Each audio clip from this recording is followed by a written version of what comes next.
बहुत स्वागत है आप सभी का केलांचल टाइम्स पर। मैं हूं आपके साथ सपना ठाकुर।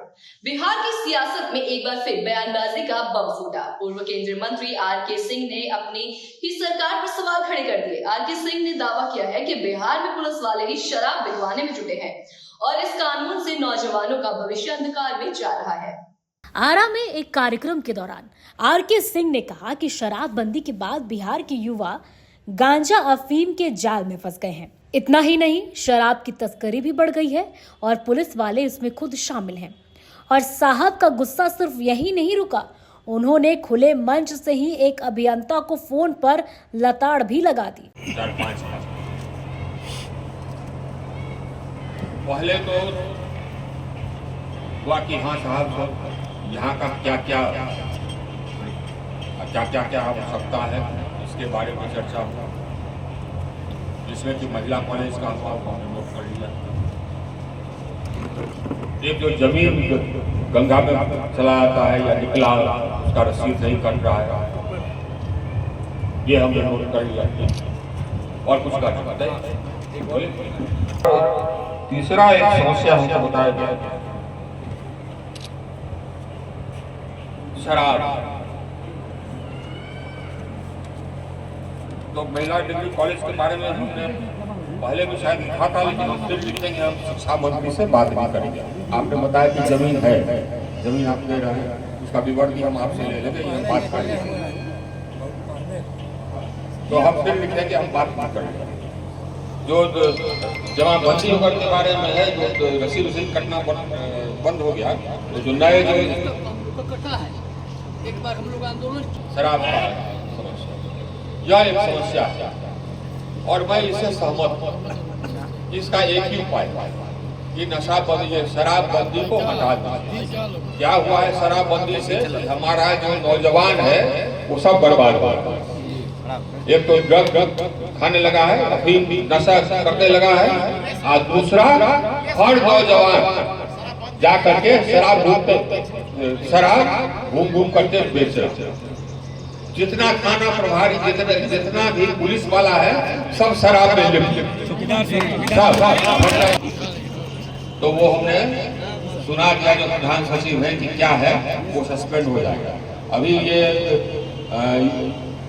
टेंडर के मैनेजमेंट की बात हुई, तो लाइए कार्यपालक अभियंता को हम कह भी देते हैं कि भैया अगर मैनेज करेगा तो चल जाएगा जेल, लगाओ। कुछ लोग जताए, कुछ लोग बोले भी कि क्यों हम लोग हारे इत्यादि। कुछ लोग बोले भी कि शादी तोड़ कर गए, कैसे हार गए। एक चीज तो है, 3-4 चीज सही बात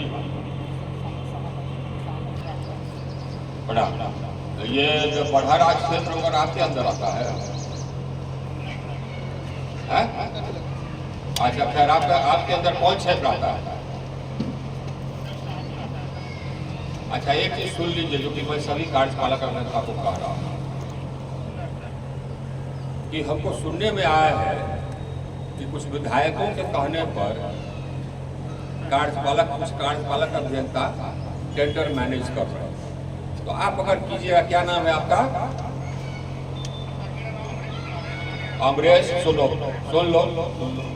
अगर हमको खबर लगी कि विधायक कहने पर या किसी के कहने पर तुमने टेंडर मैनेज किया, तो हम ये लिख करके देते हैं कि तुमको हम जेल भेजते हैं। समझ गए?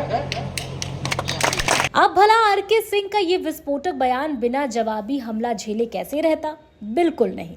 अब इस पर जदयू ने पलटवार किया और साफ कहा कि बिहार में शराबबंदी जारी रहेगी और आगे और भी सख्ती से इसे लागू किया जाएगा। यानी सरकार अपने फैसले पर पूरी तरह से अडिग है, भले ही पुलिस पर ही सवाल क्यों ना उठ रहे हों। महात्मा गांधी के विचारों के अनुरूप चलकर बिहार जैसे प्रदेश में भी आदरणीय मुख्यमंत्री नीतीश कुमार जी ने इतनी हिम्मत दिखाई और शराबबंदी कानून को सख्ती से लागू किया, जिसके कई सकारात्मक सामाजिक प्रभाव देखने को मिल रहे हैं। महिलाएं कितनी खुश हैं, परिवारों में शांति है, कहीं कलह कलेश नहीं है। इसके बावजूद जहां भी त्रुटियां गड़बड़ियां होती हैं, प्रशासन की तरफ से कठोरतम कार्रवाई सुनिश्चित की जाती है।